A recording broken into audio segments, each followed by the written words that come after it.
came down there, our job was, and we knew you weren't gonna wake up any goddamn way. I dubbed you the Don King of the black consciousness community any goddamn way. But our thing was to give you the truth, whether you accept it or not, whether you hear or forbear. Now, if you forbear, the hell with you, man. We ain't gonna be buddy. We ain't gonna invite you to no Passover. We ain't gonna be buddy with you. We ain't gonna be guests at the Alhambra ballroom. We don't want to keep company with you guys, man. So the reason why you put up Tazariak and Hashar, and then you mentioned Alizé, because you need Hebrews, and you were mad as hell at Nasi, because Nasi, after that second council, his thing was like, y'all motherfuckers are full of shit. So now you're talking shit about the man. You know? So look, we know the deal, man. We know that you're a snake. We know that Sarnetta's polite as a damn snake. All right? We know that you guys are snakes. Because if you was a friend, you'd be teaching about Israel. It says to understand a proverb, an interpretation, to break scriptures down. That's why I keep throwing in your face, Alizé. And anytime you come up on the comment board, I'm going to ask you that question over and over again. And that's just one question. What's the breakdown of 2nd Ezra, the 12th chapter and the 28th verse? I could have said any verse. I'm not telling you to break down the whole chapter. I'm just telling you to break down one goddamn verse. The fear of Yahweh is the beginning of knowledge, but fools despise wisdom and instruction. You saw what happened in the last couple of months, right before the Passover. And this year, a lot of guys either fell off or got kicked out.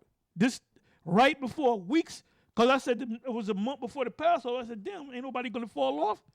And sure enough, about 2 weeks in, guys started falling off, started going off, you know. And we wasn't going to play a game. We were going to help you. We said, look, man, I already see you got a demon on you, so you can get the hell out of here, man. And when I told you, Mac 10, that you was out 6 months, I knew you was going to react that way, man. So in essence, I really kicked you out because I knew you was going to react that way, man. Because you're not a man of wisdom, man. You're a damn demon. You know, you're a goddamn demon, man. You're not a man of character, man. It says the words of the wise and their dark sayings. What are the dark sayings? The different breakdowns. Alizé, you didn't know nothing about Revelation 1, 2, 3, 4, all the way up to 22. You didn't know nothing about Daniel. You didn't know nothing about Ezekiel. You didn't know nothing about nothing when it came to the Bible. You didn't know how to write Hebrew. You didn't know how to do a goddamn thing until you watched the different videos and you said you were smart enough to know who the true men of the Most High was, man. But then when you got the information, you went on your own, and then you're going to tell us where we're going off on. Well, look, if you got the supreme information, then break down 2nd Ezra, the 12th chapter and the 28th verse. Break that down.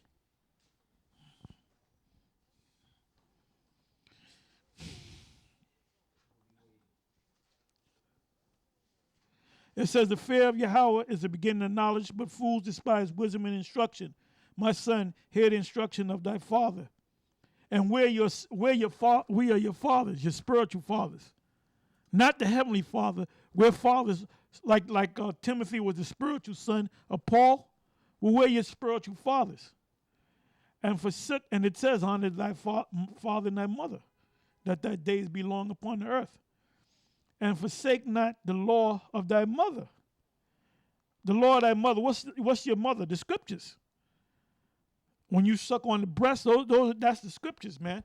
But you have to have somebody teach you, pursuant to Acts 8 chapter, with Philip and the Ethiopian eunuch. It says, my son, if sinners entice thee, consent thou not. If they say, come with us, let us lay wait for blood, let us lurk privily for the innocent without cause. Let us shallow them up alive as the grave, and whole as those that go down into the pit. we shall find all precious substance, and we shall fill our houses with spoil. Well, that's what you did, man. You got all this information from the apostles, and now you thinking you the top, calling yourself chief high priest. You're a goddamn joke, man. You know what it says about a novice. See, Satan is all on you, man, but you don't even see it. It says, we shall find all precious, I read that, cast in thy lot among us, let us all have one purse. My son, walk not thou in the way with them, refrain thy foot from their path. And who are they talking about? Right now, it's talking about Sarnetta, Polite, and them guys. You don't become, if them guys don't believe that the truth, then you don't have no dealings with them, man. You don't have no dealings with them. And that proves that Tazariak is young. He's a even Sarnetta said that. They were talking about how many years this guy been in Israel, and they said like 5-6 years. So they even know that he's a baby. And Yohana ain't helping you, man, because Yohana is allowing you to do that because there's money at the end of the rainbow, so to speak. All Yohana is doing is he's reeling in that money. Yeah, they really wanted us, Sarnetta. He really wanted. Well, he said that he gave Nazi, and he said he gave Nazi $1,000. Well, that's funny because when he wanted us in the debate, he came to me and he said, "I'll give you a donation of $1,500." Then I wouldn't say. I said, "Look, if you want to debate, you come out here, man." And that's where the true debates take place.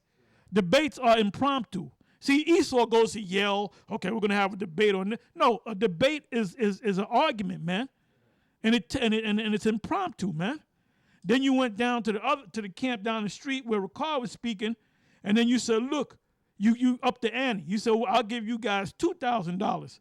So really, that if Nasi only got $1,000, then they punked his ass. They punked his ass, you know. They know. Because the first thing I thought about when he said $1,500, I said, if a nigga gonna give me $1,500, how much he gonna make? That means he gonna make $15,000 at least. Then he went to $2,000. That means he gonna make $20,000. And some of them debates, some guys make upwards of $80,000. They got vendors all up in there, man. They got people coming up in there paying to go see it live. Then they got the pay-per-view. Then they got the DVDs, you know. And then the last major debate with the Hebrews, he put it on YouTube and charged people. He sold the DVDs, right? Sold them out. Then I think the next week he put it on YouTube for $1.49. And then a couple of people said, "Well, look, man, I just paid for the DVD. And I paid $15 or $20. And here you put it up a week later. That's bullshit." But that's all right, sir. That's all right. You know?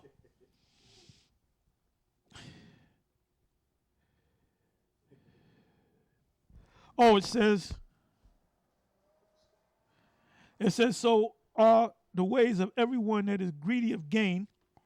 Yeah, because guys do things because they're getting paid, man. That's why Comfy is doing what the hell he's doing. That's why Johanna's doing what the hell he's doing.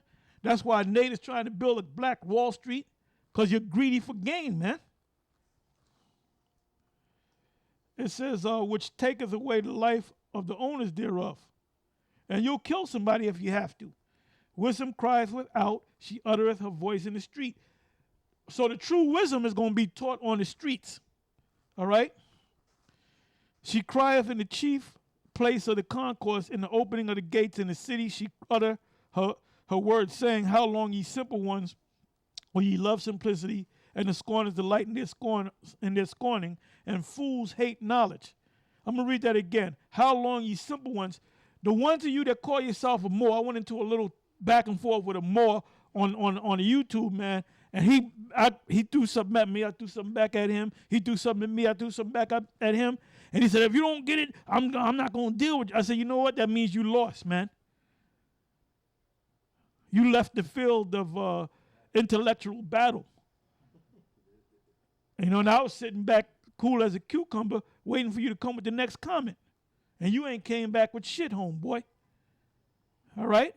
So if you're a Moor, you're a fool. If you think you're a Kemetic, you're a fool. If you're Islamic, you're a fool, all right? If you're an Israelite that believes in the Old Testament, you're a goddamn fool. If you're an Israelite that says that Cornelius is an Edomite, you're a goddamn fool, man. And you notice all them guys that teach them things, they take winters off. They might come out maybe 10 times out of the whole year when the weather's nice. Seasonal false prophets.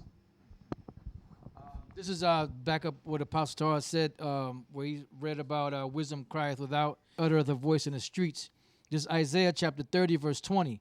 And though the Lord give you the bread of adversity and the water of affliction, yet shall not thy teachers be removed into a corner any more, but thine eyes shall see thy teachers. So if you taking winters off, then that means the people are not going to see their teachers. Why? Because you're not out there for the people to see. You're supposed to be out there in the corners, on the streets, in the broadways, in the hedges. It says, and thine ears shall hear a word behind thee, saying, this is the way. Why? Because the majority of the world is out of the way, out of course. They're not walking the right path. It says, walk ye in it when you turn to the right hand and when you turn to the left, meaning that these teachers are going to show you the right way to go. Why? Because the world right now pretty much is in darkness. But then when the Lord wakes you up through the teachers that he set up, which are the apostles of Great Millstone and the men of Great Millstone, then you start to your spiritual eye is open up. Your spiritual mind is open up, and you start seeing things that you never saw before. And it's like a great light. Like a great candle of understanding opened up or turned on in your mind. And you really start seeing things for what they really are. Just like that movie They Live. See, these devils, they make these movies, and they give you like certain examples of what the scriptures are really saying. Because basically in that movie, everybody was blinded to what was going on.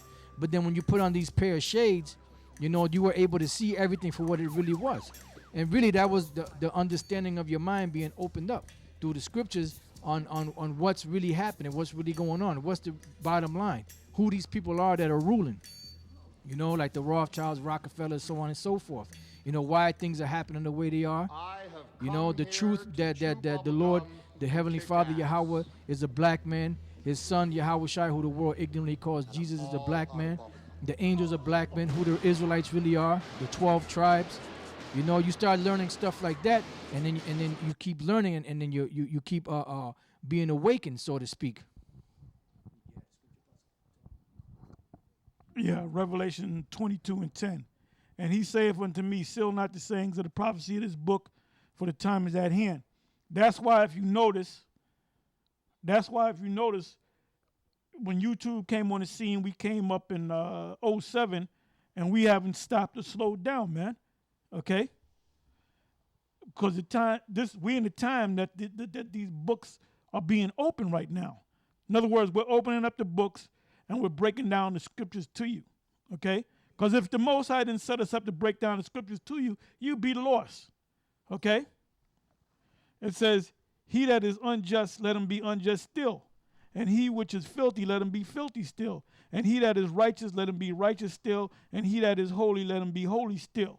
So the ones of you that got this, hold on to it. The ones of you that don't, hey, fuck you, Eat a missile.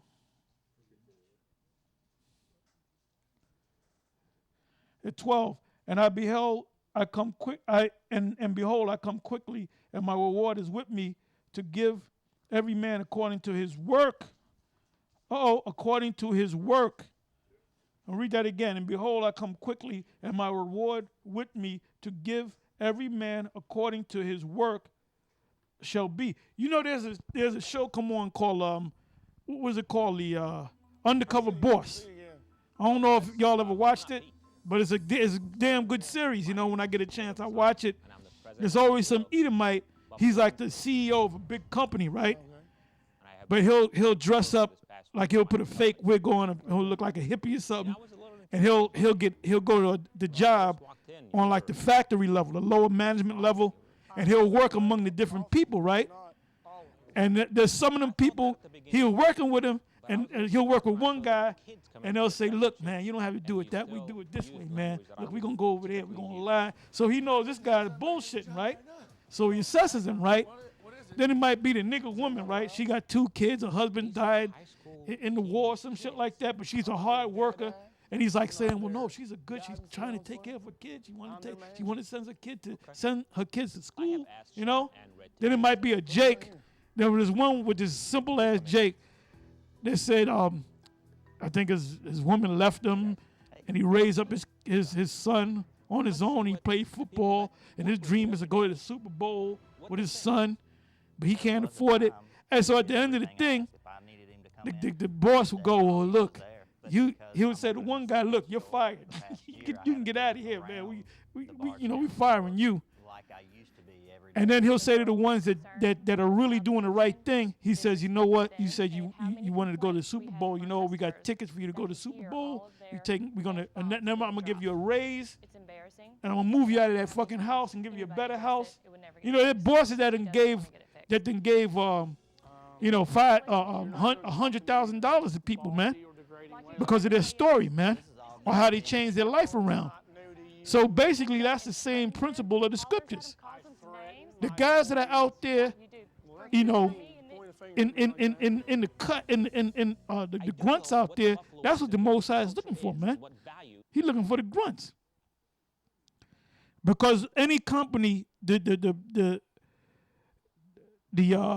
backbone to the company is those little small laborers, man. If it wasn't for them, man, you would have no company, man. You know? So it's the same thing with these scriptures, man. The Most High said what? He said, let me read again. Revelation 22:12. "And behold, I come quickly, and my reward is with me, to give every man according to his work shall be." So if you a guy that comes out 5 days out of the year, you ain't gonna get no big reward, man. The guy that's out there running and gunning, so to speak, the guy that's out there doing that work, putting work in, going above and beyond the call of duty, you're going to get a major reward, man.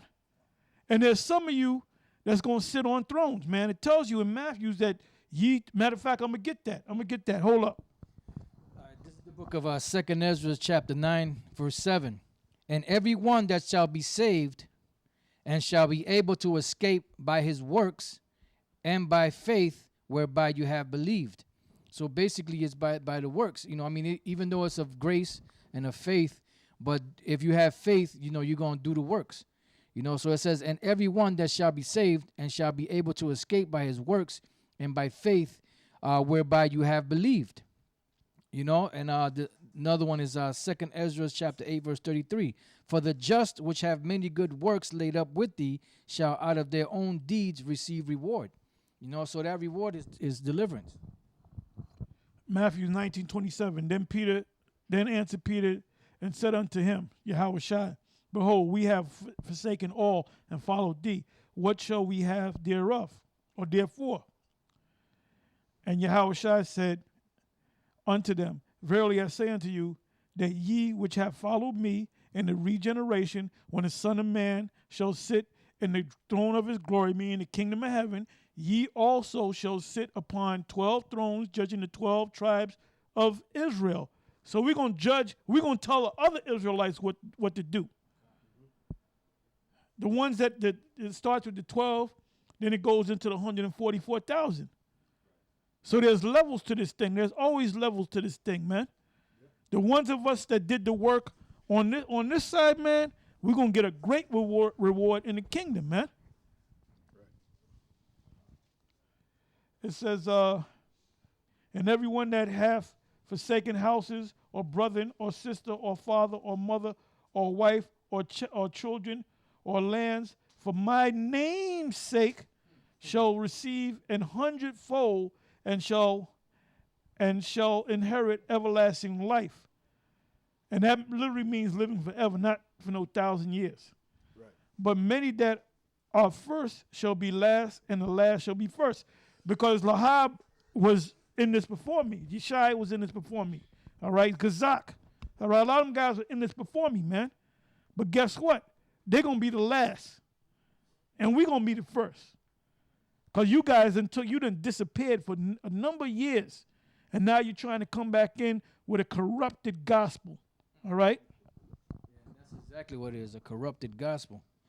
You know, you're turning everything around, you know, that you're trying to take the truth and turn it around and pretty much teach that crap that they teach in the churches. Hey, Lahab, I'm telling you straight up, you ain't going to make it, nigga.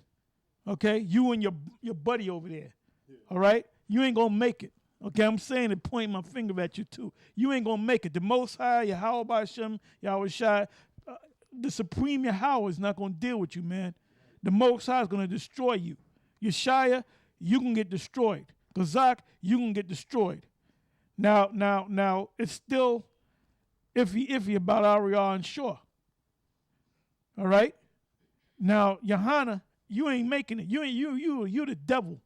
And I've been saying that. You are Satan, man. And Nate, you better get your black ass in order, man. Okay? Because the Most High ain't going to allow you to build no black Wall Street.